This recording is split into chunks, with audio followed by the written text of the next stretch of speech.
What up, everybody? What up, everybody? What up, everybody? Welcome back to another episode of AC Reviews the World. I am your host, AC the Engineer, and we are at episode 51. Let's give it a round of applause. Give it a round of applause. Yep. We're at episode 51 now. Moving our way along. But hope everybody had a good beginning of their week. It is Tuesday, October 7th at 6 a.m. And we got a good couple of things to talk about. Good couple of things to talk about for the start of this week.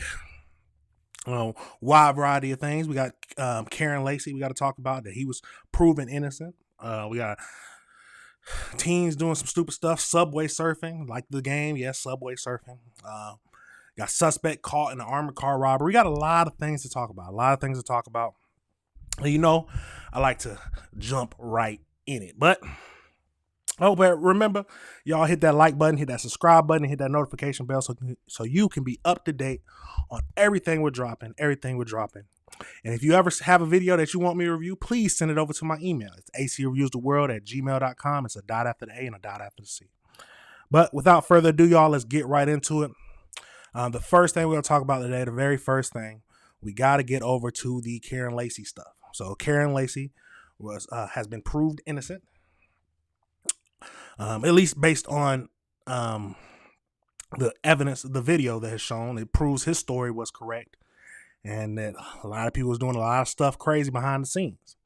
But the first thing we got to get into is let's talk about his what happened was if you don't know who he is, he's a former LSU player who was accused of a fatal hit and run, and some things happened, and he ended up taking his own life. But now more videos comes out that proves that his story was correct. But people, you know how people go. The media gets immediately saying he was guilty. But let's get over into his suicide that happened that they reported on 5 months ago. So let's get over into that. And then we're going to get over into the more details that they came out with. So let's get right into that first and see what all we can find out. So let's jump into it. We've learned a former LSU wide receiver who was facing criminal charges in Louisiana died during a police pursuit right here in Houston. Now, here's what the Harris County Sheriff's Office is telling us tonight. It started after 11 Saturday night. Deputies with the Precinct 4 Constable's Office were called to a weapons disturbance. Apparently, Lacy was having an argument with a family member when he fired a gun into the ground. Now, by the time deputies arrived, Lacy had left. 20 minutes later, a unit spotted Lacy's vehicle and tried to stop him. There was a chase that went on for several miles, but ended when Lacy crashed along Aldine Westfield Road.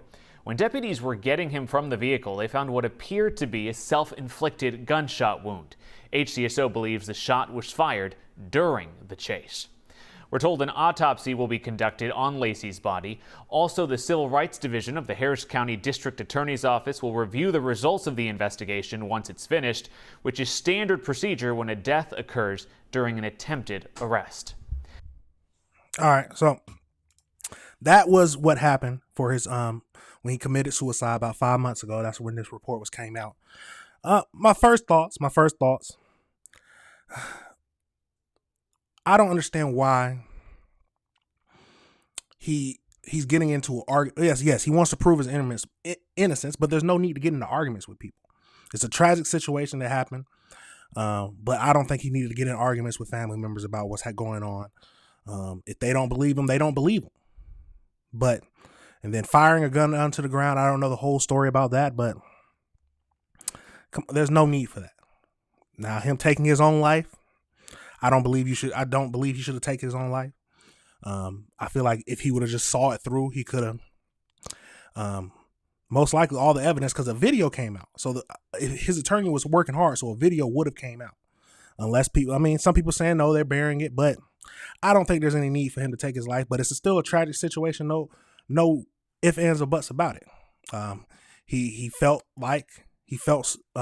in his heart that I'm assuming he felt in his heart that was the only way out, which if you're facing those thoughts, please go talk to somebody. But I would never agree with that. But what they did to him about railroading him and everything. Yes, that's a tragic situation, and those people who did it should be held accountable. The police who forged statements and stuff like that, yes, should be held accountable. But let's get over into these next videos so we can see what all this is about and the new evidence. Good evening to you, friends. I'm Greg Merriweather. Thank you for being here on this Friday. So, new video released today raises some questions surrounding the investigation into that deadly crash that late LSU football player Kyren Lacy was accused of causing. Right now, we don't have permission to actually air the specific video, but home TV station HTV posted the 44-minute interview with Lacy's attorney, Matthew Ory. We do have it posted on our WAFB Facebook page. Ory contradicted the attorney of what state police initially told the public and everyone about the wreck that killed a Lafourche Parish man. During the interview with HTV, Ory said the crash happened in front of Lacy, and evidence submitted does not support claims that he caused the crash. In fact, the supporting video does indeed show the crash happening well in front of Lacy's car. The interview on HTV also includes body camera video of a state trooper instructing a witness on exactly what to write in a report. Lacy was arrested in January. He died by suicide in April. We have the full interview between Lacy's attorney and HTV posted now on the 9 News app and WAFB.com. So we did reach out to state police. They late tonight released this statement saying, in part, they conducted a detailed investigation. Findings revealed that Mr. Lacy's reckless driving while approaching oncoming traffic led to the events of the crash. The findings were presented to the court, which approved an arrest warrant based on the evidence collected. There will be plenty more to come on this. All right, so that is what they said, but let's get over into what the lawyer had to say in this next video and see what it's talking about. Despite Lacy's death in April, Ory hasn't stopped trying to exonerate him from allegations he caused a fatal crash in Thibodaux that took the life of 78-year-old Herman Hall. Was a great man with a loving family. State police charged the wide receiver with negligent homicide after they say his actions of illegally passing cars caused another car to fatally impact Hall's car as they swerved to avoid Lacy. I've got everything. I've got every piece of evidence I have viewed. I've examined every piece of evidence. Ory appeared on a segment on HTV with host Martin Folse to discuss what he found in the Lafourche Parish District Attorney's investigation as compared to the original state police investigation. The conclusion of the DA's report was that Lacy was not responsible for the wreck. Ory also shows surveillance video of the crash. In the top left of the screen, you're going to see multiple cars just making their way south to Thibodaux, coming from Vacherie. At some point in time, you're going to see the collision, which we're going to know is vehicle number 2 from oncoming traffic colliding with the vehicle of Mr. Hall. You will see another vehicle come to a stop, and then you'll see Kyren Lacy come to a stop. The video provides key insight that was previously withheld, according to Ory. At the time of impact, he's 72.6 yards behind the vehicles at the time of impact. Keyword, behind the vehicles. That is not how this story was ever painted. Never. But perhaps the most concerning of Ory's findings, this interaction recorded on body cam of a state trooper getting a witness statement. Okay, just make sure you add in there that you had to slam on your brakes, and the brakes, like, you had to slam on the brakes to avoid that charger, and the brakes locked up to avoid that charger. But then you hear Gold Truck, the witness who's the Gold Truck, what he says. And he says verbatim. I ain't scared my car because I wasn't even going for it. That lady in the back of me, she didn't saw what was happening. That's how she called that wreck. She was running in the back of me. She pulled on the other side. And I didn't. I didn't skid marked or nothing because I wasn't even going that fast. That lady in the back of me, she didn't see what's happening. That's how she caused that wreck. She was going to run into the back of me, and she pulled into the other side. Both Ory and the district attorney's office say the trooper coerced the witness into blaming Lacy, despite that not being his recollection of events. Wow. That's absolutely crazy. Come on now. How you going to tell him? You just make sure you put that into the report. Put that you slammed on the brakes, blue, and just that you had to avoid the charge. That's crazy. Absolute crazy. Yeah, he got to be charged. There's no ifs, ands, or buts about it. He has to be charged. because that is not how you take a witness statement. I've seen a lot of cops take witness statements. I've seen a lot of it on TV. You just tell them to say what they saw. There's no you telling them what to make sure that they include this in the report. That's absolutely crazy. Absolutely crazy. Let's get over into this next video, and it seems like the AG is going to start investigating this. So let's get into it. Louisiana Attorney General Liz Murrill says she's reviewing how state police investigated the fatal crash that troopers say the late LSU star Kyren Lacy caused. Chris Joseph reports Lacy's attorney alleges the state police coached a witness, and new video shows Lacy was behind the vehicles involved in the crash. Did you compile anything new? I've got everything. Over the weekend, the Homa television station HTV published this video with attorney Matthew Ori. Ori shared video he says came from a December 2024 crash that ended with the death of former Marine Herman Hall. State police arrested Ori's client, LSU wide receiver Kyren Lacy, on charges of hit and run, driving with serious injury or death, reckless operation with accident, and negligent homicide. The troopers allege Lacy caused the crash while illegally passing in a green Dodge Charger. At some point in time, you're going to see the collision, which we're going to know is vehicle number 2 from oncoming traffic colliding with the vehicle of Mr. Hall. You will see another vehicle come to a stop, and then you'll see Kyren Lacy come to a stop. Ori provided HTV records that he said were from the Lafourche Parish District Attorney's Office. Ori says the records show Lacy had passed 4 cars and was back in his lane before the crash happened. Ori also says Lacy's Charger was more than 72 yards behind the vehicles when they crashed. He outlines what he calls other inconsistencies. He shows body camera video where a trooper appears to suggest what a witness should report.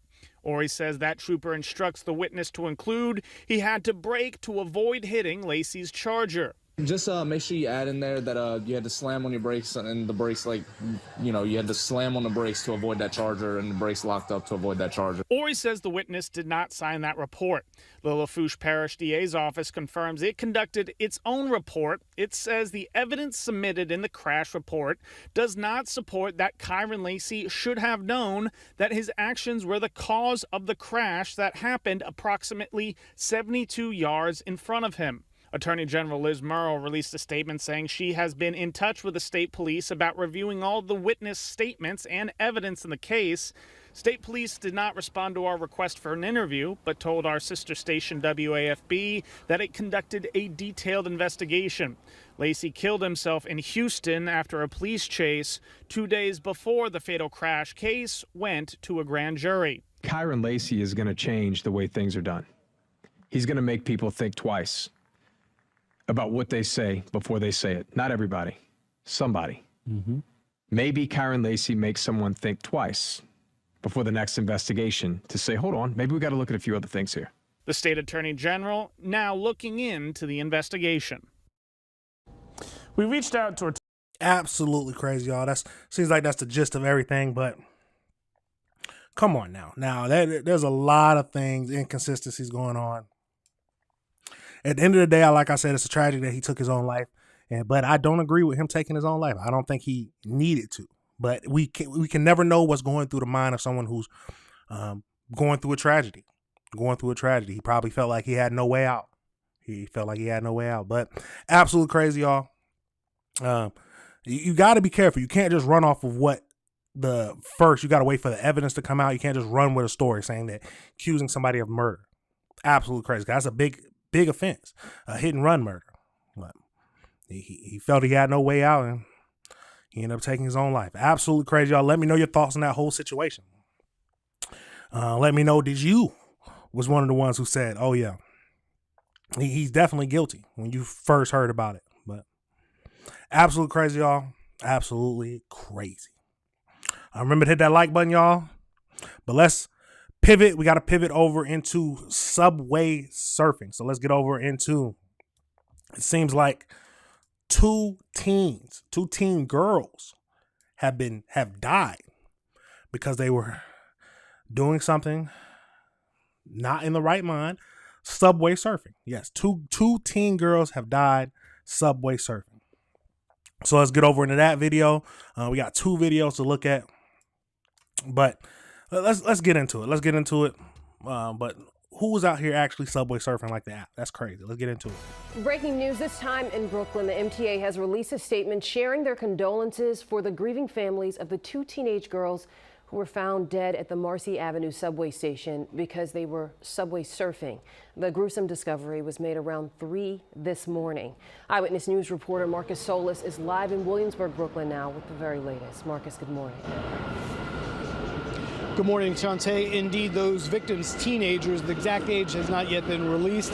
But yes, the MTA acknowledging that this was a case of subway surfing, expressing condolences, but also a pointed statement as well about this issue that has plagued the subways for years, a trend that is continuing sadly into last night, where police responded to the Marcy Avenue subway station here in Williamsburg just after 3 this morning. They found the 2 victims unconscious, unresponsive. They were both declared dead here at the scene as the investigation then quickly went into full steam as they try and understand exactly what happened here. This location in particular is an attraction of sorts because of its proximity to the Williamsburg Bridge. Again, these 2 young women killed, and the MTA saying that this is a dangerous and unacceptable game, and saying that it is not, that the act of getting on top of a subway car isn't surfing, quote, it's suicide. Again, 2 teenage victims killed subway surfing earlier this morning in Brooklyn. Again, their identities not yet released. Last year, 6 individuals killed subway surfing. We're live in First thing, it's absolutely tragic that they ended up dying from this. But we got to be honest. So it was based on just my quick search. It was 2 teen girls, 12 and 13. They were subway surfing. I mean, we got to be honest. Kids are stupid. Some kids are stupid. I mean, I think at 12 years old, your child should understand that if you try to subway surf, there's a potential for you to die. I mean, that's just me. Maybe some people are saying that, oh, well, they're young enough to where they make stupid mistakes. I mean, come on now. 12 years old, I knew what was happening. I knew if there's a big dog, don't go over by the big dog. Because his barking is angry and I could get hurt. Come on now. I'm not going to jump onto a train. I wasn't the type of kid who would be like, oh, if my friends jump off a bridge, I'm going to jump off with them. Come on now. We got to be honest. We have to be honest. Some kids are stupid. And we have to teach our kids better. There's no way a 12-year-old and a 13-year-old girl should have been thinking, oh, it's fine for me to go subway surfing. Come on now. Let's be honest. Absolutely, let's be honest. But let me know your thoughts. Let's get over into this next video and see what this is talking about. More details into it. Well, that tragic incident happened here behind me at this subway station on Marcy Avenue station here in Williamsburg, Brooklyn. But I did get the chance to speak with the president of Passengers United about safety concerns and ideas to combat subway surfing. 2 teenage girls lost their lives early this morning after what investigators are calling a subway surfing incident at the Marcy Avenue Broadway station in Williamsburg, Brooklyn. Police say it happened around 3 a.m. when the girls were unconscious on the tracks. They were pronounced dead at the scene. The stupid things that people do for a viral moment. Commuter Savannah Spirit, who rides the Marcy Avenue line every day, says the danger feels too close to home. I would recommend not doing that because inevitably you're going to die. It's simple as that. Inevitably, something can go wrong and you will die. Come on now. Come on. And then for viral, people are going to put it on TikTok, but we got to think, even before TikTok and viral moments, some kids still did stupid things. So absolutely crazy. Let's keep going. Just suicide. She says subway surfing has become a tragic trend pushed by what's popular online. I blame social media and the internet. So I think that it looks like a cool thing to do. And so they try it out and then inevitably they get killed. So far this year, police have stopped more than 100 riders from subway surfing. Since 2023, the NYPD has been deploying drones to stop subway surfers, spotting them from above in real time and allowing officers to stop trains at the next station to safely remove riders before they get hurt. Year to date, at least 3 people have died subway surfing. We're devastated. Charlton D'Souza is the president of Passengers United. He says he would like the NYPD to secure the doors between the subway cars and urges people to use the emergency intercom to report passengers walking between cars. We want New York City Transit to put a lock on the doors, a mechanism to stop to allow that wouldn't allow the young people to climb up. The MTA and NYPD are pleading with riders to speak up and stop the trend before more lives are lost. We received this statement from NYC Transit President Demetrius Critchlow saying in part, quote, "It's heartbreaking that 2 young girls are gone because they somehow thought riding outside a subway train was an acceptable game. Parents, teachers, and friends need to be clear with loved ones. Getting on top of a subway car isn't surfing, it's suicide." And the investigation is ongoing. Police are urging folks that no viral or video moment is worth risking your life. Question. Would they even listen? Would the kids even listen saying that, oh, no viral moment is worth losing their life? I don't know. Some of these, like I said, some kids are stupid. But you still got to teach you got to teach your kids better. We have to teach our kids better. It's a tragic situation all around. Let's get over into this article from the New York Post just to give a little bit more detail. So 2 young girls horrifically killed in Brooklyn subway surfing tragedy have now been identified. The younger victim's devastated father sobbed that his slain daughter was full of life and taken from us too soon. So I'm not even going to try to say a name. So you got 12 years old and 13 years old of Manhattan were found unconscious and unresponsive on top of a Brooklyn-bound J train at the Mercy Avenue Broadway subway station in Williamsburg around 3:10 a.m. on Saturday. So 2 young girls, I believe. So that's one of the girls. Both girls died at the scene, bringing a total number of victims lost to the viral but deadly trend to 5 this year. I wonder if they were all teens. I wonder if they were all young people. Because I don't see older people trying to do this. But there are some older people who are stupid too. So both girls died at the scene, bringing the total number of lost to 5. With heavy hearts, we're reaching out to support after the tragic loss of the beloved daughter who passed away in a devastating accident at the subway station. So he started a GoFundMe. She was 12 and she had to have her 13th birthday in 2 weeks. Wow. Full of life and taken from us too soon. No parent should ever have to face this pain of losing a child, and no child should lose their life in such a tragic way. Yes, it's a tragic situation, but they should know better than this. We are struggling to process. What is he?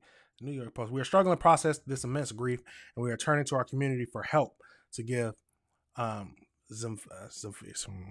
not good with names, the respect and loving farewell she deserves. So they were with a group of 15 teens running around inside the train before they were found on the roof, witnesses told police. Officers were seen speaking to 3 teenage boys inside the station, then driving 2 boys away in a cruiser. Subway surfing stunts fueled by social media have been upswing in recent years as teens have posted videos of the brazen acts. 6 people died while subway surfing in 2024. 5 people were killed in a dangerous stunt in 2023. Between 2018 and 2022, just 5 people died riding atop of trains. So it has been an uptick of people trying to do the subway surfing, like the app. But my thoughts is people, even before this trend, kids were doing stupid things, and then tragically losing their life. It's heartbreaking that 2 young girls are gone because they somehow thought riding outside a train was an acceptable game. Yeah, exactly. That is what it's. Parents, teachers, and friends need to be clear with their loved ones getting on top of subway. Yes, you got to be clear. There's no ifs, ands, or buts about it. The last New Yorker to lose his life while subway surfing was 15, who plunged off a southbound 7 train as it pulled into the Plaza station in Long Island City around 2:45 a.m. on July 4th. On March 14th, Gustavo, 12, of Queens, was critically injured while riding on top of a train. It's all young kids. It's all young kids. He died 4 days after he was struck, according to his GoFundMe page. The MTA has also been running a Ride Inside, Stay Alive. See? Come on now. It should be obvious. Ride Inside, Stay Alive. That should be obvious. Absolutely crazy, y'all. But that is what's happening. 2 teen girls have the most recent, to lose their lives. Teach your kids better. Simple as that. We need to teach our kids better. Come on now. These should be things that should be obvious to kids. At least it was obvious to me when I was 12. If my friends suggested let's get on top of a train, I'm good. I'm good. I'm going to stick here. I was a big boy too. No. I'm not about it. I'm not about to. I don't like to get on high things anyway because I think I'm gonna break it. I'm good. Parents used to talk about, if your friends jump off a bridge, would you? No. Why would I jump off a bridge? Why would I jump off a bridge? That don't even sound right. But maybe the kids are just young and dumb. But I don't like to chalk it up to that. Because at certain ages, you should know right from wrong. You should know, just like we talked about that 12-year-old a long time ago not a long time, but a few months ago, who got sentenced to 40 years for killing people. Nah, you come on now. You old enough to know what's happening. You old enough to understand right from wrong. You old enough to understand what could take your life. And you old enough to understand how to at least survive. Come on, survive a little bit. Absolutely crazy, y'all. Let me know your thoughts on that. Let me know if you disagree with what I'm saying. Absolutely crazy. Absolutely crazy. But at the end of the day, we just got to teach our kids better. But we do have, like I say, even though I think they should have known better. But at the end of the day, they did lose their life, and we have to pray for the family because it's a tragic situation. We pray that no one else tries this stupid stunt. Absolutely crazy, y'all. Let me know your thoughts. We got to pivot. So, So if you remember, we're going to go over to Philadelphia. So if y'all remember, a few months ago, we talked about how Philadelphia has a armored truck robbery problem. Yes. We got multiple people, for some reason, and we know the reason, they want some money, but they go in and they rob armored trucks, rob the drivers. Threatened to kill him. I think some people have been shot. Some people have been shot at trying to do it. But suspects have been arrested. Some suspects have been arrested. So let's get over into these videos. No, it's just one video. Let's get over into this video and see what it's about. It looks like he was found, caught on surveillance camera. So they never know where a camera is. You never know where a camera is. But let's get over into this video and see what we can learn. A suspect on the run caught on surveillance video, hopping fences, dashing through backyards on the main line. This as 2 neighborhoods are swarmed by police. Cop cars, the FBI, and they was back there. They had the fellas on the ground and everything. So I didn't get out, and the streets was full up with cop cars all over it. Oh, it was a manhunt from the city to the suburbs for 3 suspects accused of going on a terrorizing crime spree over the summer, robbing armored trucks. Now, the police activity forced several schools into lockdown mode while neighbors were told to shelter in place. Good afternoon to you, everyone. We're also streaming live on CBS News Philadelphia. I'm Natasha Brown. And I'm Yuki Washington. Siafa Lewis is off today. And all 3 suspects were caught, 2 in West Philadelphia and 1 in Montgomery County's Bala-Cynwyd section. Our investigative team has been covering the story since it broke just before noon today. Liz Crawford and Joe Holden live in Bala-Cynwyd right now. Joe, let's start with you. Well, Natasha and Yuki, sources in law enforcement tell me that the FBI believed to have had in its sights the crew believed to be responsible behind these armored car robberies. And then something went wrong. That crew was realizing that they were under monitoring and surveillance by federal agents, and then they fled. The FBI and other departments joining in the chase out of West Philadelphia in the city, all the way through, snaking through parts of Lower Merion Township, all ending here in Bala-Cynwyd. Now, those suspects turned down what would be a dead-end street off Conshohocken State Road in Bala-Cynwyd. Police say the suspects got out of a white Honda Civic and fled. We have video showing one of those suspects hopping 2 fences in a nearby yard. Law enforcement has been on the hunt for the armored car robbers since the spring. Sources say in one of those robberies, close to $1 million was taken. This afternoon, we watched as SWAT teams fanned out through the wooded neighborhood, checking on homes. The mood was tense. Here's Lower Merion Police Superintendent Andy Block. At 11 o'clock this morning, we received a call from Philadelphia Police and the FBI that they were in pursuit of 3 individuals that were wanted for the armored car robberies in the city of Philadelphia. The pursuit ended up in Lower Merion, going through Bala-Cynwyd and Merion. We got additional information that the white Honda that they were trying to stop was located at the dead end of Snowden Road off of Conshohocken State Road in Bala-Cynwyd. Our officers, along with Philadelphia, responded to that location. We located the car. It was unoccupied, but there were weapons in that car. We believe everybody was out on foot. That's when we started tracking the individuals with our emergency response teams as well as our canine units. And the story goes from there. Lower Merion Township Police say at around noon, when Philadelphia police stopped a white Charger at 52nd and Parish in West Philadelphia, police there confirmed 2 men were apprehended and taken into custody. This is video from a witness. We're told they had been in Lower Merion and had called someone to get a ride to West Philadelphia. Police say a 3rd person was eventually apprehended in Bala-Cynwyd. Late this afternoon, the FBI confirming that they were tracking. They were aware of this alleged attempt to rob yet another armored car. Come on now. Come on. Let's be honest. We all knew what would happen every single time. It's always when they go out and do one more, they got one more crime. It's like, baby, we got one more crime to do and then we done. But then it's always they get caught doing that. Just like this situation, they always get caught. Absolutely crazy. Let's keep going.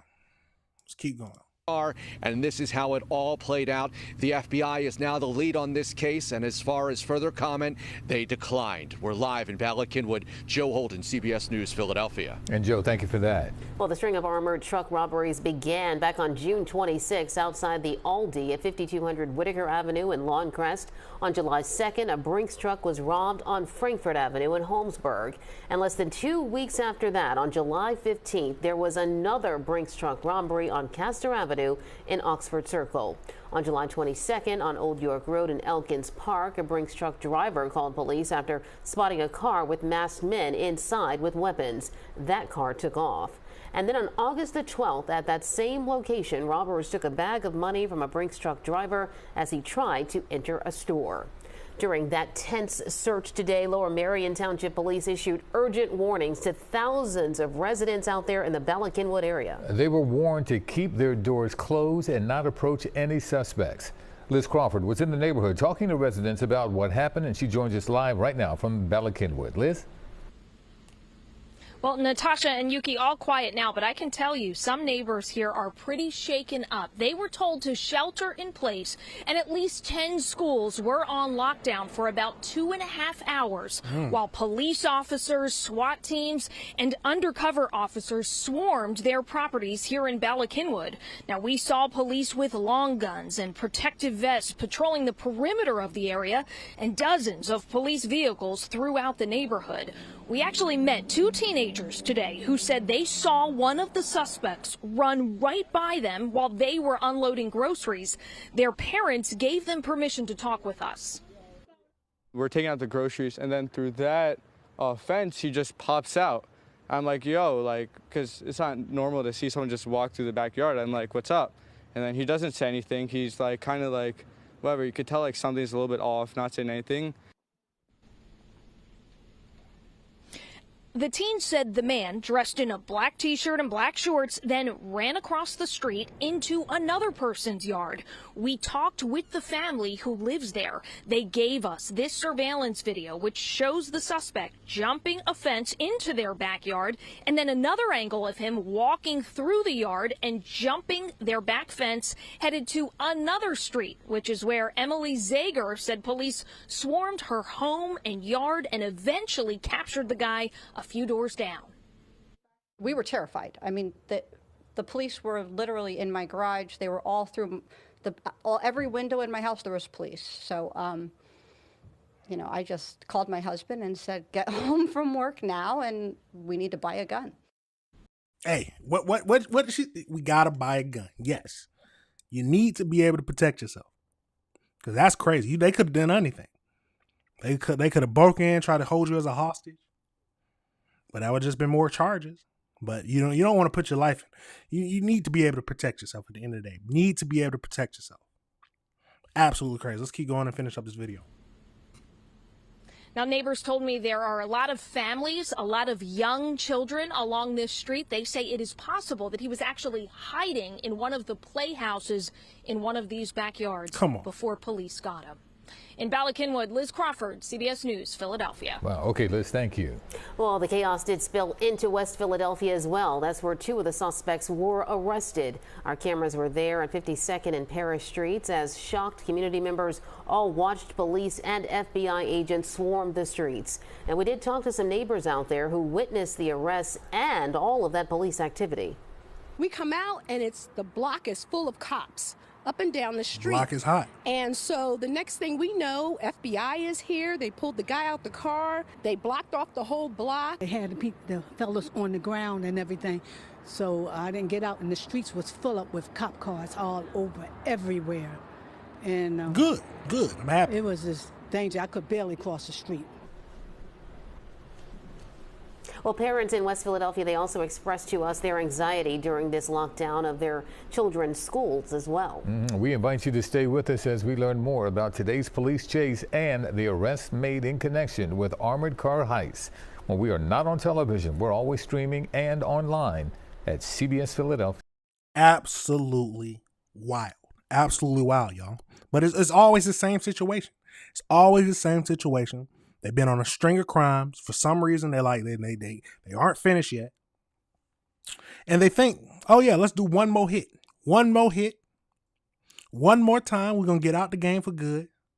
And it's always that time, that last time, where they get arrested. They get caught. They have to go through. They have to hit the race, running.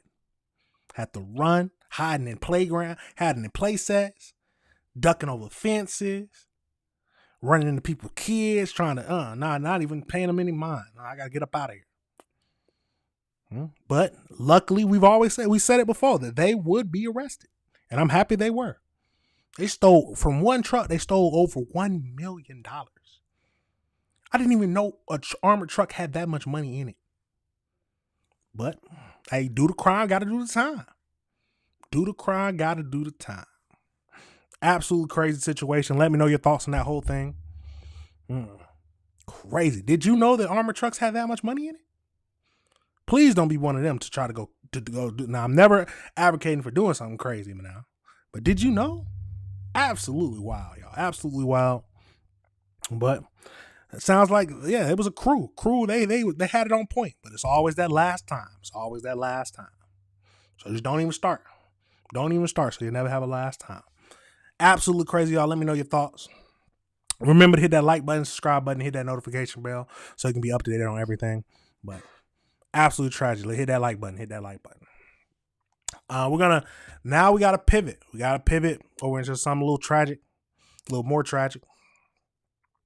A mother, yes, I said it, a mother shot her 4 children. Yes, I don't know what the whole situation is about, but we got 2 videos to look at.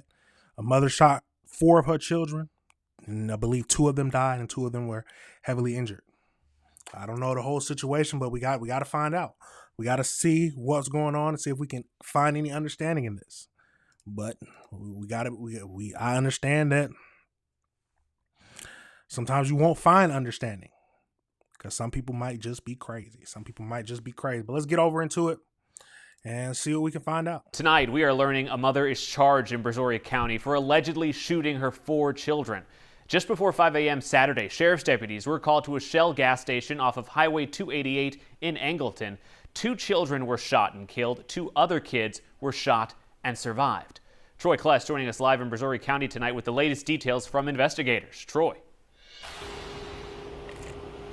Yeah, Marcelino, the sheriff, called this an unthinkable tragedy as right now, as you mentioned, the suspect, a mom, is in jail accused of shooting and killing 2 of her kids and injuring 2 others. Now today, we learned some additional details about that shooting. Deputies say at 4:48 a.m., the mom identified as 31-year-old Oninda Romulus, pulled into the Shell gas station off of Highway 288.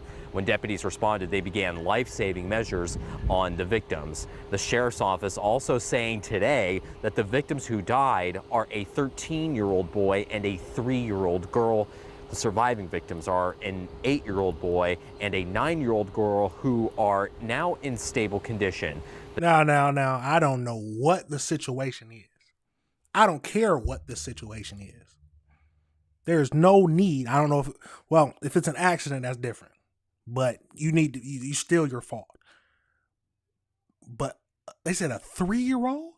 Hold on, let's back that up. Let's hear the number. Let's hear the number. The sheriff's office also saying today that the victims who died are a 13-year-old boy and a 3-year-old girl. Demon.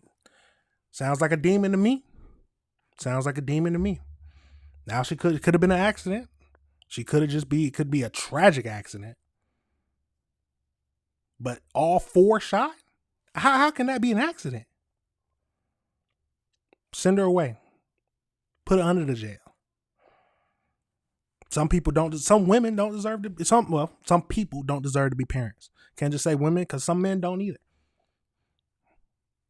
Absolutely crazy. Let's go through this video. The surviving victims are an 8-year-old boy and a 9-year-old girl who are now in stable condition. The sheriff's office has not said where and when the gunshots were fired. Brazoria County Sheriff Bo Stallman spoke at a news conference this afternoon. We believe that the evidence shows that this tragedy has occurred inside of the vehicle and that Romulus, the mother of the children, is a shooter. At 4:48 a.m. yesterday, Romulus called the Brazoria County Sheriff's Office. Sheriff Stallman confirms the Montgomery County Sheriff. Why are you out at 4:48 in the morning with your 4 kids? Office assisted in their investigation and searched Romulus's home in Porter. They did not share what they have found at this time. Now, the mom is currently in the jail and has a $14 million bond for those 4 charges. Good. As for the 2 children who survived the shooting, they have spoken with investigators, although there is still plenty of details that we're still waiting to learn, including a potential motive for this shooting. Reporting live in Brazoria County, Troy Kless, KHOU 11. A motive is good. But if it's anything other than an accident, send her away. Be honest, send her away. Let's get over into this. So it seems like the grandfather has spoke to him after the 4 children were reportedly shot by the mother. So let's get over into it and see what the grandfather had to say. Thank you for staying up late with us. I'm Corley Peel in for Bill Barajas. Brazoria County authorities say 31-year-old Oninda Romulus shot her 4 children in her white sedan before pulling over to a gas station on Highway 288 in Angleton. 2 of the kids are dead and 2 others are recovering tonight. The grandfather of 2 of the children spoke only to KPRC2 News reporter Jaewon Jung, and she is in Porter, where the family had a home.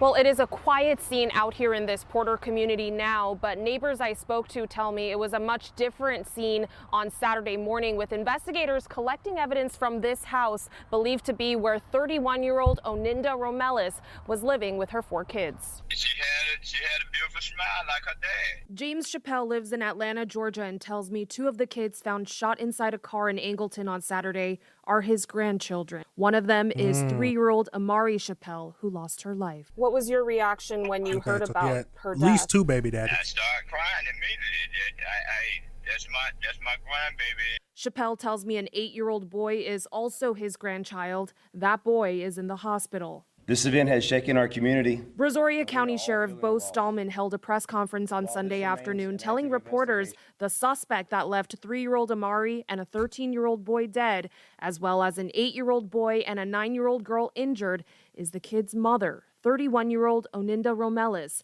She's now being charged with murder and aggravated assault. We believe that the evidence shows that this tragedy has occurred inside of the vehicle. Sheriff Stallman says Romelis called the sheriff's office for help just after 4:30 Saturday morning. Deputies arrived to a Shell gas station on Highway 288 in Angleton, where Romelis had pulled over in her white sedan. If you happen to know exactly the location where the shooting took place? Again, that is part of the ongoing investigation. Chappelle tells me he's in shock and Romelis seems like a good mother. I didn't see anything wrong with her personality. She seemed like a beautiful person. He says Romelis is from Haiti and lived in Georgia before moving to Texas about 5 months ago. Chappelle is now holding on to memories of a 3-year-old girl gone too soon. She always smiled. Romelis is currently being held in Brazoria County Jail on a $14 million bond. In Porter, Jaewon Jung, KPRC 2 News.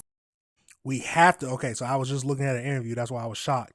Looking at a news article. So let's get over into this news article that breaks down a little bit more what was happening. So, 31-year-old Orlando Romulus, the mother who law enforcement says shot her 4 kids. So, they say Romulus called them at 4:48, asking for authorities. Court records state that surveillance footage shows that Romulus pulled up to a gas pump and talked on her phone as she was getting fuel. When deputies responded to the gas station, so she was getting fuel. Off the state highway 288, the document said they found Romulus' car running with all doors open and some of the children's bodies covered in a white sheet. That's what they found. According to the records, deputies found a 13-year-old boy slumped over the passenger seat with a gunshot wound and 3 other children in the back seat who were shot. Law enforcement said that the teen boy and a 3-year-old girl died, and an 8-year-old boy and a 9-year-old girl were taken via life flight to the hospital. Romulus is charged with 2 counts of murder, 2 counts of aggravated assault with a deadly weapon. Her bond is set at $14 million. According to records, during an interview at the county jail, Romulus appeared to be paranoid about her surroundings while repeatedly looking towards the door. In the documents, investigators describe how she initially said she couldn't talk about what happened, but then said, instead of them doing it to me, I'm going to do it to them. Wow. When an investigator asked, do what? According to those records, she responded, kill them all. Absolutely crazy. The investigators went across county lines. The investigation went across county lines and took law enforcement north to a home in Montgomery. A neighbor spoke with ABC, who did not want to show her face, said that all of this was a lot to process. Understandable. It's heartbreaking, the neighbor said. I just want to cry. It breaks my heart because there's no reason for it. Absolutely no reason at all. The 13-year-old, the neighbor said that she used to see 2 of the kids coming to and from the house almost daily. 13-year-old looked like a sweet young man taking care of his little sister, walking her home every day. The neighbor said it's going to be hard when we sit out in the afternoon not to see him bringing his little sister home and waving at them and telling him to be careful and have a good day. Absolutely crazy. But come on, send her away. Send her away. Come on now. Instead of them doing it to me, I'm going to do it to them. Do what? Kill them all. Absolutely crazy, y'all. Absolutely crazy. Absolutely crazy. Let me know your thoughts on this whole situation.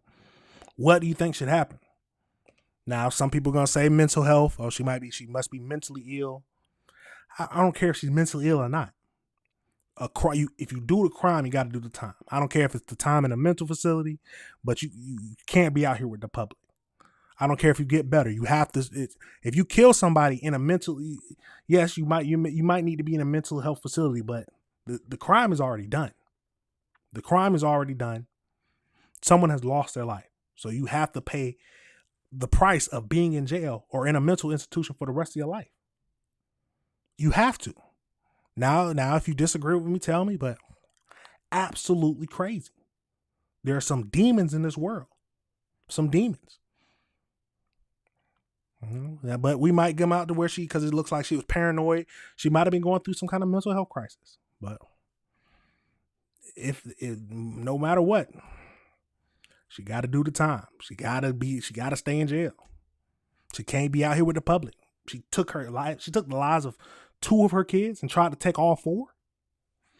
Nah, nothing you can say can make me be like, oh yeah, well, it's a mental health. So, should she spend a little bit of time in a mental health facility and she'll be out with the public? Nah. Absolutely crazy, y'all. Absolutely crazy. Let me know your thoughts on that whole situation. Let me know if you disagree with anything I'm saying. Let's have a discussion about this. Could you chalk this all up to mental health and then just let her go free after a few years?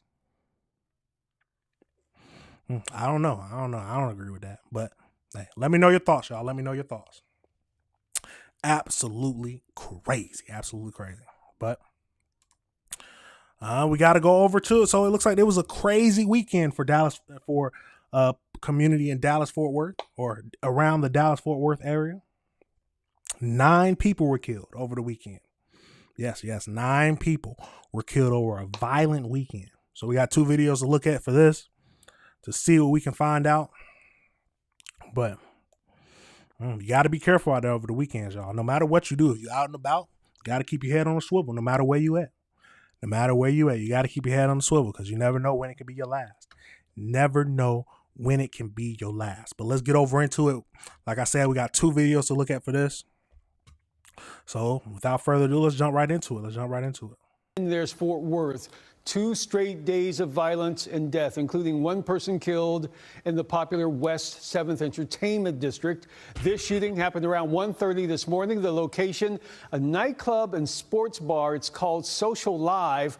Police telling us, along with the 1 death, 5 other people at that club also shot. Suspects, according to police, actually fired off handguns in this club and then ran off. Now, the medical examiner has identified the victim as 31-year-old Patrick Allen. No arrests so far in that incident. And all of this on the heels of at least 2 other fatal shootings. Yesterday, you see this gas station from these images. That was East Chase Parkway, I-30. 1 person killed there. You can see those images. The victim has been identified as 28-year-old Chandrasekhar Pol.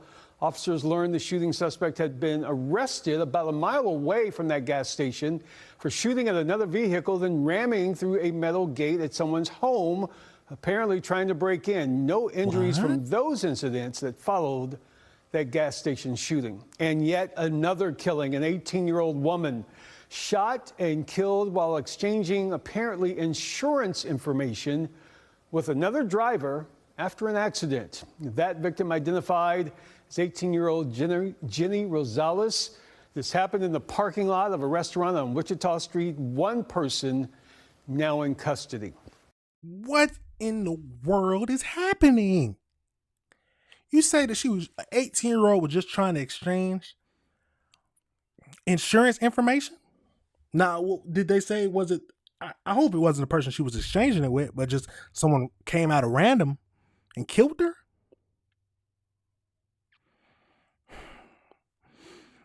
The world is a crazy place. But then they want to be like, oh, nah, you don't, we got too many guns. Yes, we got a lot of guns. And you need to have some guns to protect yourself. You got to have some guns to protect yourself. They love to say we need to get rid of all the guns. But even if we got rid of all the guns, people still going to do crazy things. They'll grab a knife. They'll stab you. Absolutely crazy. Let's keep going into this and see what we can find out. And if that's not enough, folks, on Friday, a teenager killed after a stabbing during a fight. Police say that suspect, also a teenager, admitted to the stabbing, says it was in self-defense. And police tell us that suspect is not in custody. And then on yesterday's deadly shootings, Fort Worth police tell us that new Chief Eddie Garcia in Fort Worth called in more officers to patrol the city on Saturday evening. Good. The chief, upon learning of 3 within such a short amount of time, took initiative, ordered his officers out on the streets in a high visibility, targeted areas, in an attempt to deter further crimes occurring. And we will continue to do so as long as needed. I don't understand why some people be like, nah, we don't need too much police presence. Come on now. I'm happy to have the police around. I don't do anything to where I feel like I'm going to get arrested. I might get a ticket here and there, but I'm not going to do anything where it takes me to go to jail. So yeah, send the police. If we're going to try to stop the crime in the neighborhood, do what we got to do. You can't be having these juveniles and people getting stabbed and killed all around the city all the time. No, send more police. If we ain't got enough police, send help. Hey, ask for help from the National Guard. You got to do something. You have to do something. But then they'll be like, "Oh no, the National Guard is just gonna go overboard." No, hey, they got to get it done. Let's get these animals and these bad people up out of here. Absolutely crazy. Let's go over into this next video where it breaks down, because it was 9 people in total over the violent incidents. So let's get into it. Let's get right into it. We saw a weekend of violence causing heartbreak from Dallas to Fort Worth. One victim is just 15 years old. Others simply killed waiting for a train or walking down the street. All of it a sharp reminder that violence can strike anytime, anywhere. In Fort Worth, 4 lives lost in 4 separate shootings. In Dallas, 5 people killed in just one day. The latest shooting at a DART station downtown. Janelle Ford is live at Fort Worth Police Headquarters. And Janelle, what are police saying as communities mourn and search for answers? They're looking for answers too at this point, Dee. I've spent the morning kind of combing through each of those cases throughout the weekend, and it really showed just how widespread the violence we saw over the past 3 days were. Now, right now in Fort Worth, police are investigating at least 4 separate homicides. Friday, a 15-year-old was stabbed and killed during a fight outside Polytechnic High School. His father was also badly hurt trying to step in. Then there was a clerk shot while working at a gas station. That person died. And another shooting left 1 person dead off of Wichita. And then early Sunday morning, bullets sprayed through a crowded nightclub in the West 7th Entertainment District, killing 1 man and injuring 5 others. Now, over in Dallas, investigators handled at least 5 homicides just on Sunday alone. The worst of it on Bernal Street in West Dallas, where a father and his son were among 3 people found dead. Their family told us they believe the 2 were just trying to help after a crash when they were gunned down. Now, another person was shot and killed off of Ferguson. And then last night, DART riders were stranded for hours after a deadly shooting at Pearl Station. Service is back to normal this morning, and police say the suspect is in custody. And remember, both of these cities have new police chiefs. Both departments are still working really hard on all of these cases. But this was one of the deadliest weekends we've seen in North Texas in a while. So both of these departments have a lot on their plate. Sending it back to you guys. Yeah, Janelle, as we work to learn more about the victims in this weekend's outbreak of violence, we are also asking, how will police respond? Despite this deadly weekend, those statistics so far this year show that violent crime is actually down in both Dallas and Fort Worth. In our next half hour, Chris Sadeghi is going to dig into those numbers and look at how both cities' new police chiefs plan to keep that reduction going. Absolutely crazy, y'all. Absolutely crazy. You got to be careful. At the end of the day, you have to be careful. You mean to tell me all this happened within a weekend? Now tell me your thoughts, y'all. More police presence. What do you think? They need to talk to Trump, get the National Guard out there? Something. Absolutely crazy. Well, something must be in the air. Something must be in the air. Some people, I don't know what to say. Let's hopefully all the suspects are captured. And keep them in jail. Keep them in jail. Keep them in jail. But what can be done to stop all this? What can be done? Is it simply just more police presence? Would that curb all this crime? 9 people getting died in a weekend, killed in a weekend. Not just died, killed in a weekend. People just waiting for the train. Absolutely crazy, y'all. Tell me your thoughts.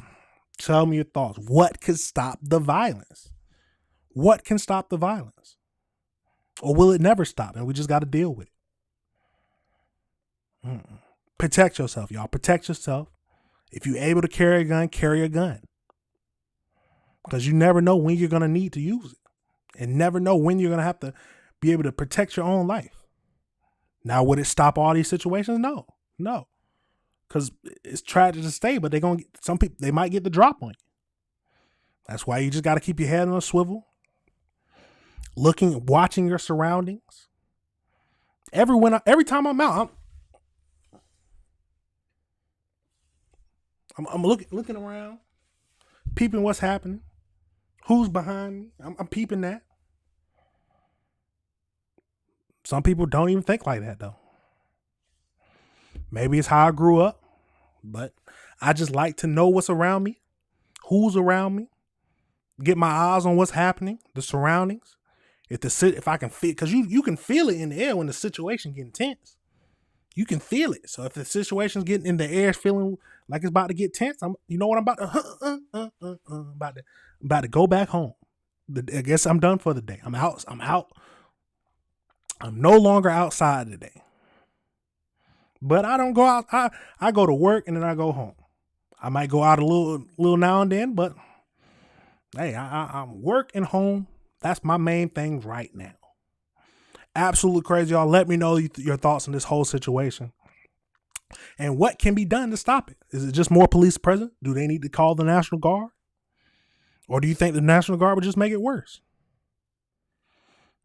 Absolutely crazy, y'all. Absolutely crazy. Let me know your thoughts on this whole situation. Remember to hit that like button, hit that subscribe button, and hit that notification bell so you can be up to date on all this information, because we are constantly dropping more things. We are constantly dropping. Because we gotta review the world together, y'all. We have to review the world together. Because if we don't, what we gonna do? We can't be lacking out here, y'all. We can't be lacking. All right, y'all. But let's pivot. We gotta pivot. We gotta do some updates. We got an update. So some of the people of the jewelry store heist have been arrested. We can see their pictures now. We can actually see their pictures, what they look like. Now, was I thinking they was going to look like this? No, I didn't. I mean, but let's get over into this and see what we can find out. Let's get into it. So as you see, these are the people. You got some. See, honestly, I'm not even going to try to say her name. Absolutely crazy. Let's get over into it. South Bay reporter Jesse Gary joining us live now from the Little Saigon section of San Jose with more on the arrests that have been made and how this news is being received there in the community. Jesse? Alex, good afternoon to you. The jewelry store behind me remains closed as the owner is going through the painstaking task of figuring out what the insurance company will and will not cover in this and what's going to come out of his pocket. I'm told it's going to be several $1,000s. Meanwhile, roughly 10 miles from here at San Jose Police Headquarters, officials announcing the arrest of 7 suspects. One of those arrests taking place right in the parking lot of police headquarters. Guns drawn, voices raised, anxiety heightened as San Jose police on Tuesday take into custody 23-year-old Zachary Blue Gordon. This is our community. No one attacks us and walks away. Friday, inside police headquarters, officials and detectives detailing the arrest of Gordon and 6 other alleged criminals. They range in age from the late teens to the early 30s and are from all over the region, Pacifica to East Palo Alto, Manteca to San Francisco. Hiding behind a mask in a crowd of thugs will not shield you from accountability. Detectives say the 7 arrested are part of a larger crew of 13 that robbed the Kim Hung jewelry store September 5th. The store's 88-year-old owner was knocked to the ground and seriously injured in that crime. His niece says the family is relieved there's progress in this case. I had goosebumps, and I am so happy. I am so. Demons. Come on now. You not go 80. They said 88? 88 years old and they pushed them over like that. We gotta back that up, son. Now, 88 years old. They rammed the car. Send them to jail. Send them to jail. They lucky the owner ain't had a gun. I mean, all them people running in. I'm thinking I'm about to lose my life. I gotta let shots fly. Absolutely crazy. Let's see this again. Store September 5th. The store's 88-year-old owner was knocked to the ground and seriously Yeah, they got a injured in gun. that Yeah, I car. would have let shots His fly. niece says the family is relieved there's progress in this case. I had goosebumps, and I am so happy. I am so speechless about it. This time, the government is stepped in very quick and very response for How many people want those crap. At least 12 people. Officials are mum on why Blue Gordon showed up at their front door. Other suspects were arrested with assistance from Dublin, San Leandro, Manteca, Antioch, and San Francisco police departments. Crime doesn't stop at city lines, and neither does our pursuit of justice. Investigators say they've recovered a large cache of weapons and drugs during the multiple arrests. The Little Saigon community in San Jose had been on edge since the jewelry store robbery, but has been reassured with the recent arrests. The community realized that we don't just talk about things. We put things into action. We know several of these individuals are linked to other smash and grab robberies across the Bay Area. And make no mistake, this investigation is far from over. Investigators are urging the other members of this robbery crew to turn themselves in before they are caught, and they promise they will be caught. Most of those already arrested are in the main Santa Clara County Jail or in the Women's Correctional Facility. Jock Samuels was arrested in San Francisco. He's up there and will be extradited down here in short order. If you have any information about this case, call the San Jose Police Department.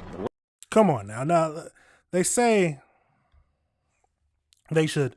any other members of the crew should turn themselves in. Will they turn themselves in? I doubt it. I doubt it. Some might. We can't. Some people might feel like, oh, where there's no need running, there's no point in running, so let's turn myself in. But I doubt it. I honestly doubt it.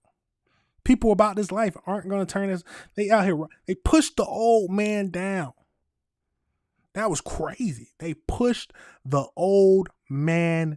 They said, get up out the way. As soon as I seen all them people running in, guns, I would have let shots fly.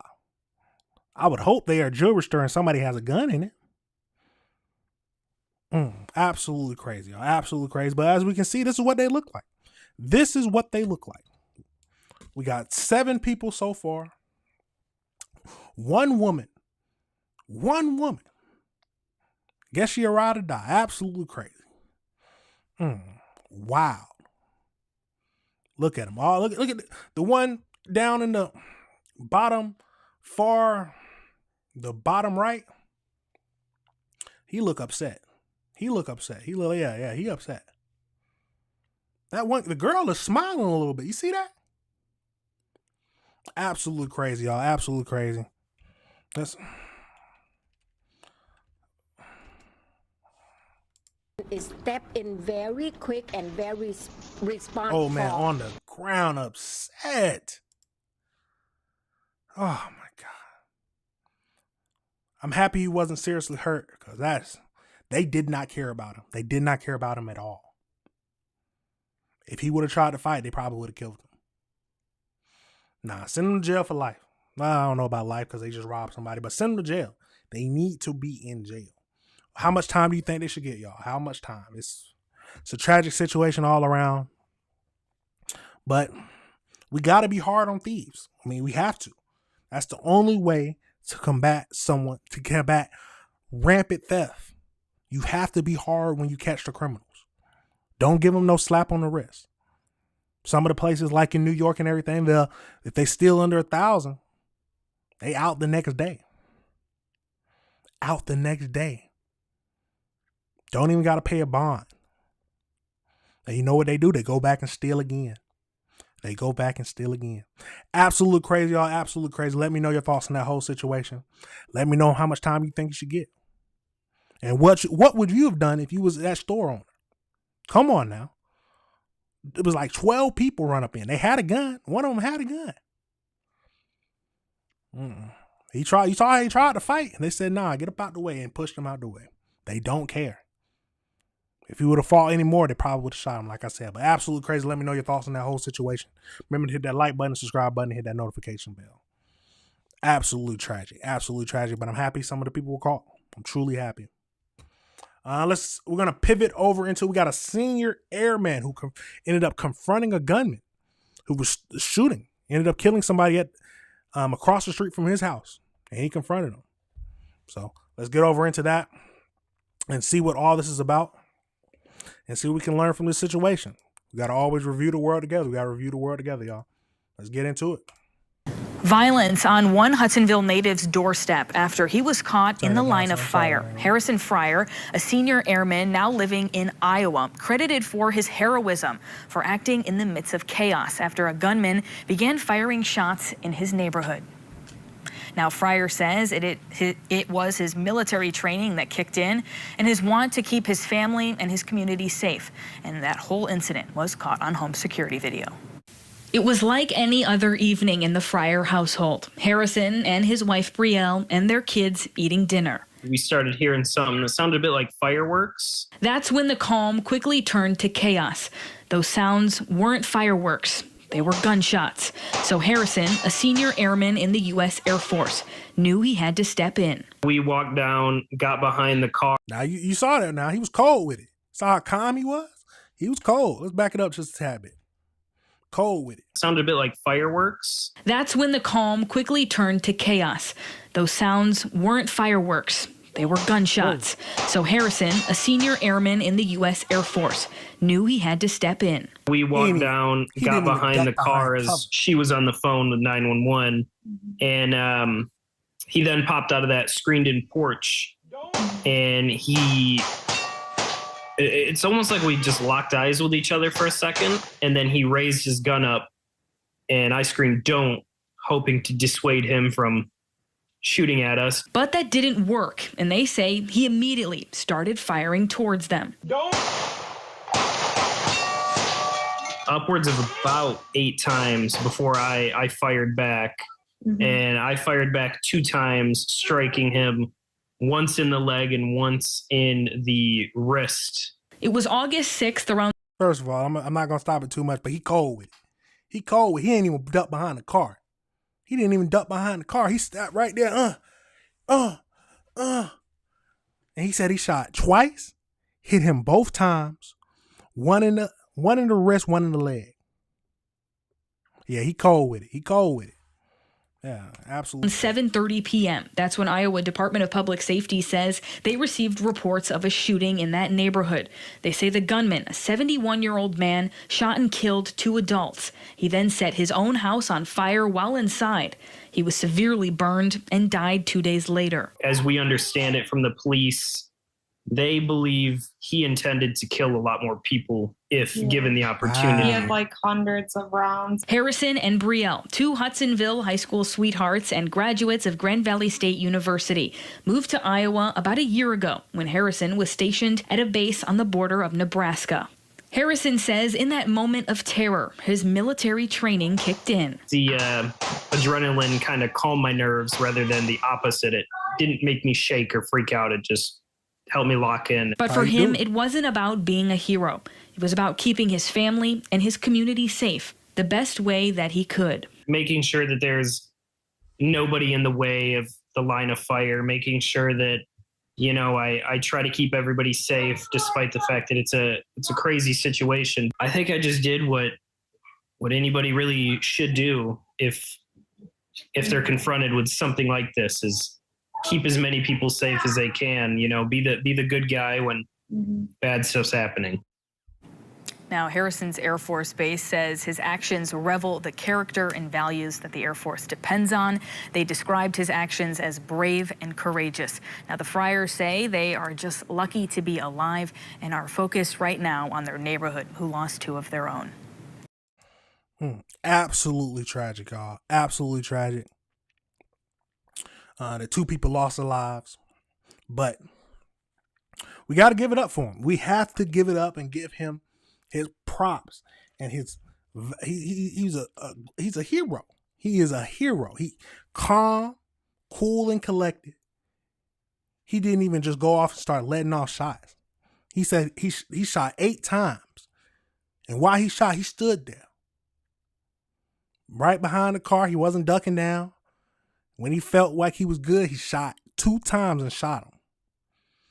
And calmed the situation. Yeah. Some people can't, a lot of people can't do that. A lot of people can't do that. But his military training had him right. He was right. Wow, he was a cold individual. He cold with it.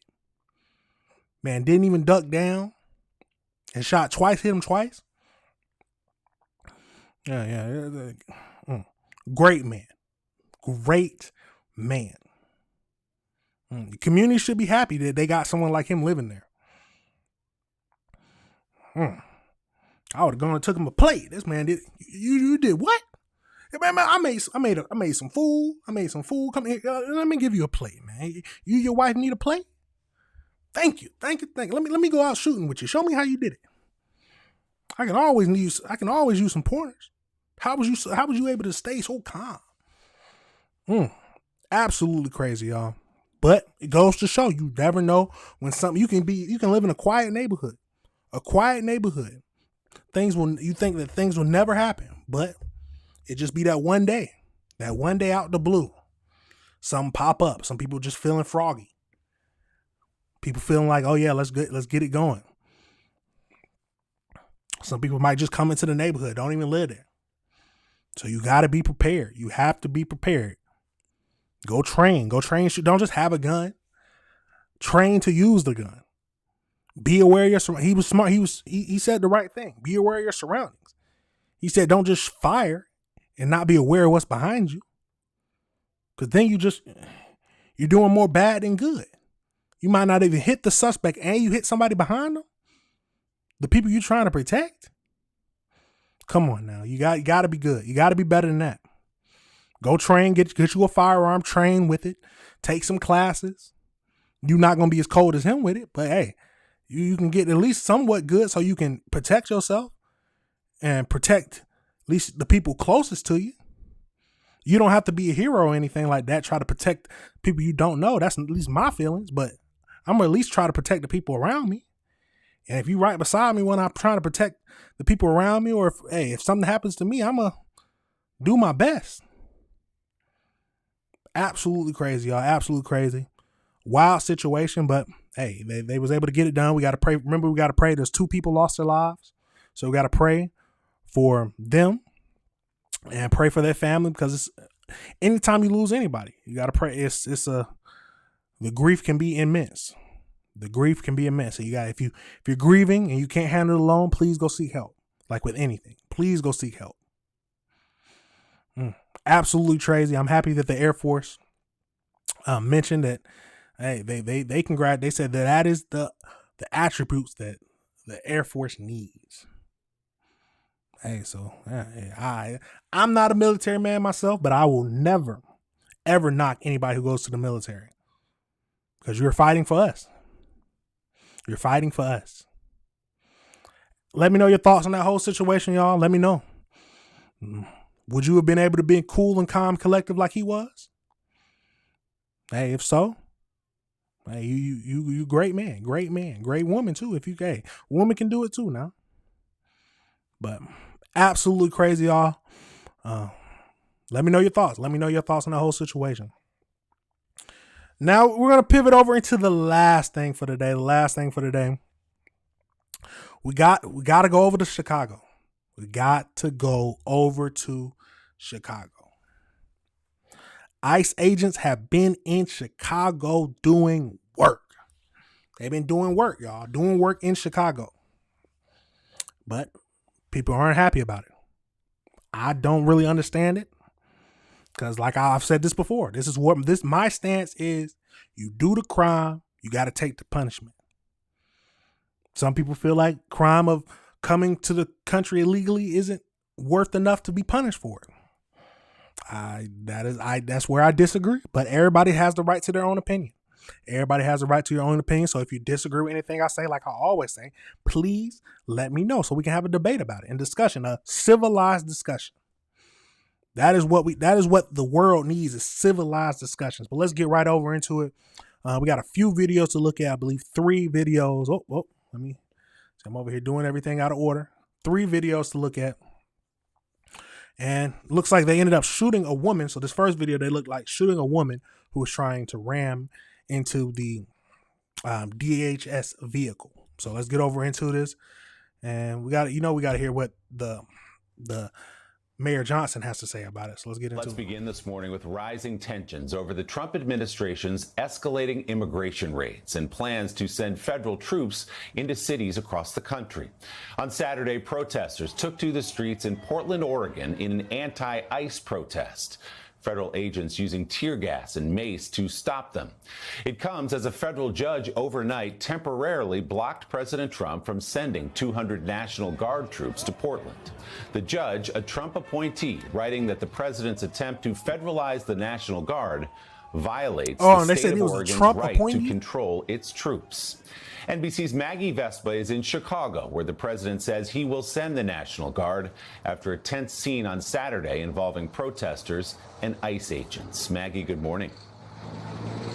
Hey, Willie, good morning. Yeah, I'll start with that latest flashpoint here in Chicago, and that's protests at this intersection behind me following a shooting here yesterday morning. We have video of the protests. You can see a crowd of close to 100 people facing off with federal officers there. At one point, officers deploying some sort of gas. You can see it there. It was irritating the noses and throats of everyone in the crowd. And then we have new cell phone video showing multiple arrests and someone at one point being loaded into an ambulance. It's unclear what exactly preceded that. But suffice it to say, these protests erupted after DHS confirms a Border Patrol. Nah, we got to back up. You see, what was that sign? Let's go back to that sign. And someone at one point being loaded into an ambulance. It's unclear what exactly preceded that. But suffice it to say, these protests. So as you see, ICE quit your job. I mean, like I said, I don't understand why they're against ICE. Is it just because they're going after, they're doing their job and going after illegal immigrants? Or do you feel like it's fine for illegal immigrants to be in the country? Like, I'm fine with immigration. I'm fine with everything, but I think laws should be followed. Is the process hectic? Yes, we need to do better with the process of letting people become legalized citizens. But you got to follow the process. The process is the process. Absolutely crazy. Let's keep going.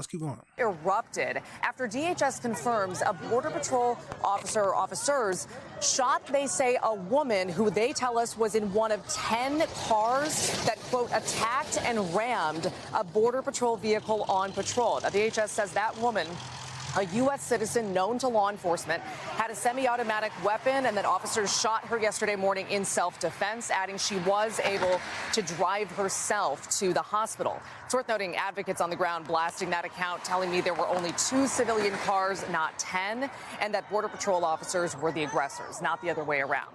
Now, as that protest was playing out yesterday, Governor J.B. Pritzker issuing a statement blasting President Trump for plans to, he says, deploy 300 Illinois National Guard members to Chicago amid mounting protests over escalating immigration raids here, including one recent raid where the governor's office says sleeping children were dragged from their beds in a Chicago apartment complex. No word from the White House on these potential plans here in Chicago, according to the governor's office, and at this point, no telling whether that judge's thwarting of similar plans in Portland changes anything on the ground here. Of course, time will tell. Willie. Ugly scenes in the street there. Maggie Vespa starting us off in Chicago this morning. Maggie, thank you. Hey, thanks for watching. And don't forget, you can catch the Today Show. Pulling sleeping kids out of their beds. I don't know if that's true or not, but that does sound crazy. I'm not going to lie. But we don't know the full story yet.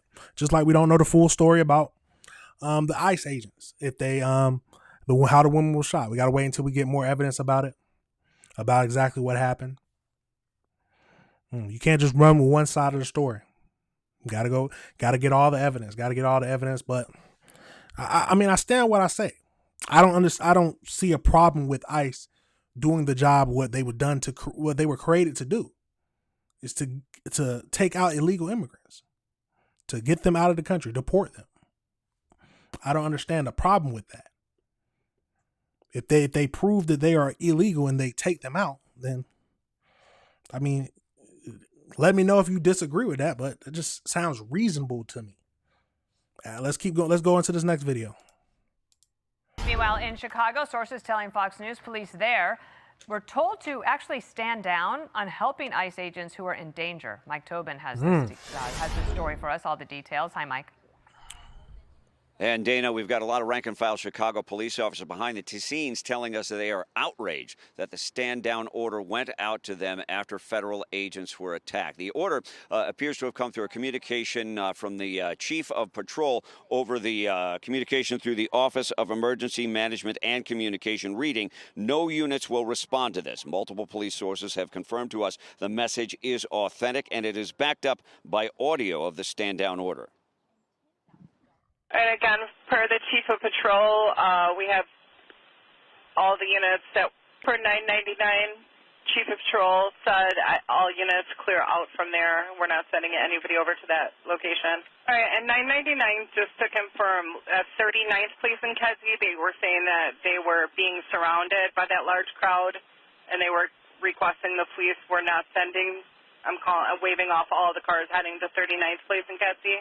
Again, those are the orders we're being given. In an official statement, CPD says officers did respond. Writing, quote, CPD responded to the scene to document the incident. CPD officers were also on the scene to maintain safety and traffic control. Now, chaos was triggered when, according to federal prosecutors, two individuals used their cars to ram the cars of Border Patrol agents. One of the agents shot a driver of one attacking vehicle. Those attackers are now charged federally. Illinois Governor J.B. Pritzker says the facts need to play out. We don't have a lot of facts. Remember, these are the same folks who killed a person, unarmed person, just a couple of weeks ago in Franklin Park. At first, they said that the officer had been threatened with his life. The reality of it and the truth of it has now come out, and that wasn't the case. They killed somebody. They are just putting out their propaganda, and then we've got to later determine what actually happened. 300 Illinois National Guardsmen have now been called up for a 2-month deployment to Chicago. What you're looking at right now is video of the scene that triggered that particular radio call. Tear gas and pepper balls were deployed into the crowd after agents said they were attacked. But meantime, as I just mentioned, 300 Illinois National Guardsmen have been called up for a 2-month deployment to Chicago to protect federal personnel and property. Also, Texas National Guardsmen, 400 of them, have been called up for deployment to both Illinois, to Portland, and an undetermined location. Back to you, Dana. All right, Mike, thank you. Hey, it's Will Kane. Click here to subscribe to the... Absolutely crazy. See, I didn't know about the Franklin Park thing. So I was just looking. It looks like there's conflicting evidence reports from multiple news outlets, including NBC, revealed discrepancies in the official accounts. Body cam footage from local police show the ICE agent describing his injuries as nothing major shortly after the shooting. Surveillance footage indicates the agent fired 2 shots and did not support the claim that the agent was dragged for a significant distance. DHS initial claim that the was a criminal illegal alien, which was contradicted by his lawyer and subsequent NBC News reports, which stated he had no criminal history. The fatal shooting promoted a group of Democratic lawmakers to call in for an investigation. So yeah, they're investigating that right now. If he did something wrong, no matter if you're ICE or not, you gotta do the crime. You gotta do the time. If that takes away from the job that ICE is trying to do, there's always bad actors in every single position.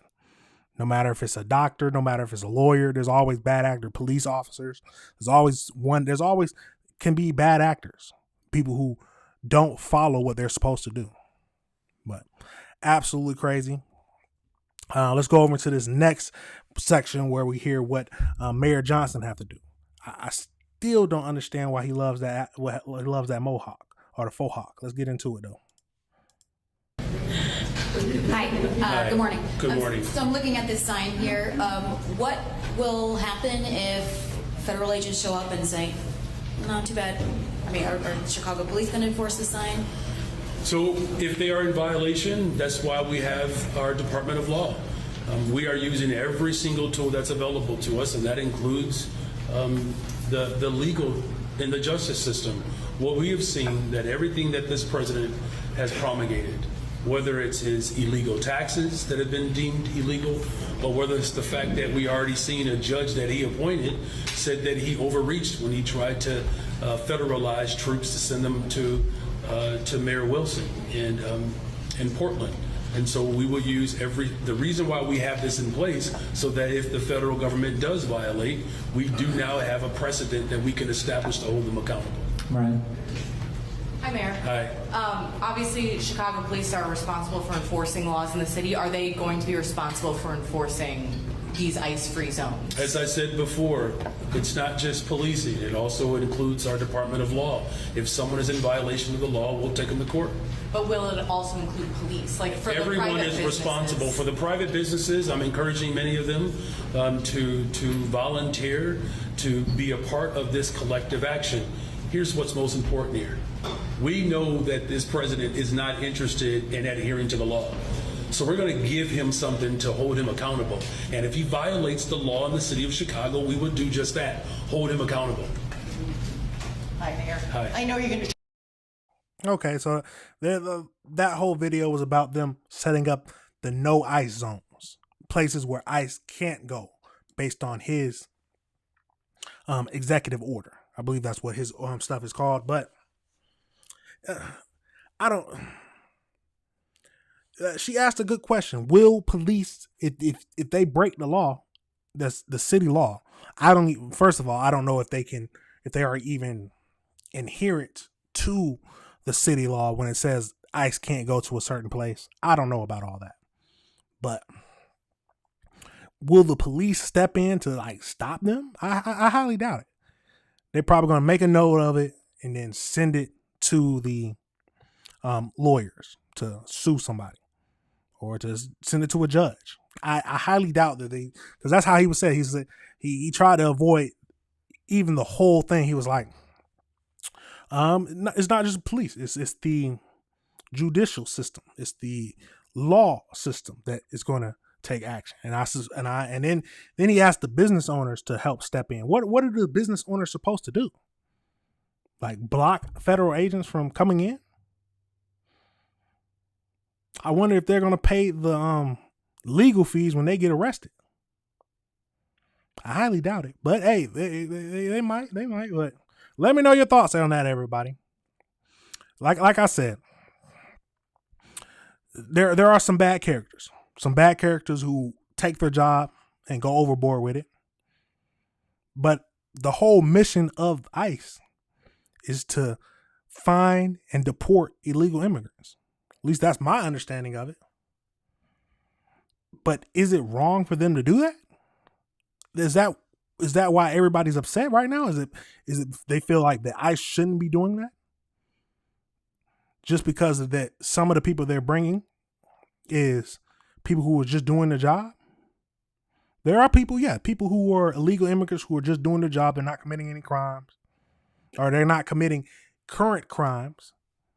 Might not be paying any taxes or anything. I don't know how that works, but the initial crime of coming into the country illegally, that's what they did. There's no ifs, ands, or buts about it. So, I mean, if someone does a crime, they got to do the time, no matter if they're caught now, no matter if they're caught later. There's no statute of limitations on that type of crime. Let me know your thoughts, y'all. Let me know your thoughts. Let me know if you disagree with anything I said. Maybe let me know if I'm not understanding something properly. Let's have a debate about this. Let's talk about this. Maybe you feel that anytime they're doing stuff like this is wrong. Maybe you feel like that they're circumventing.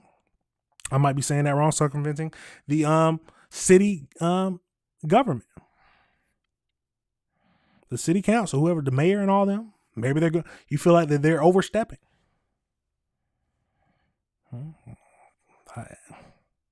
Like I said, I don't see any problem with them doing their job. I don't see any problem with them doing their job when they go overboard.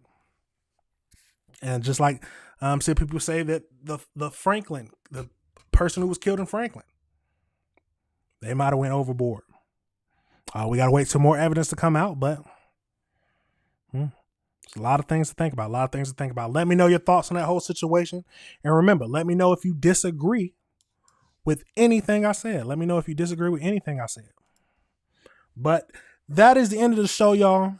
Remember, this is AC Reviews the World, and I am your host, AC the Engineer.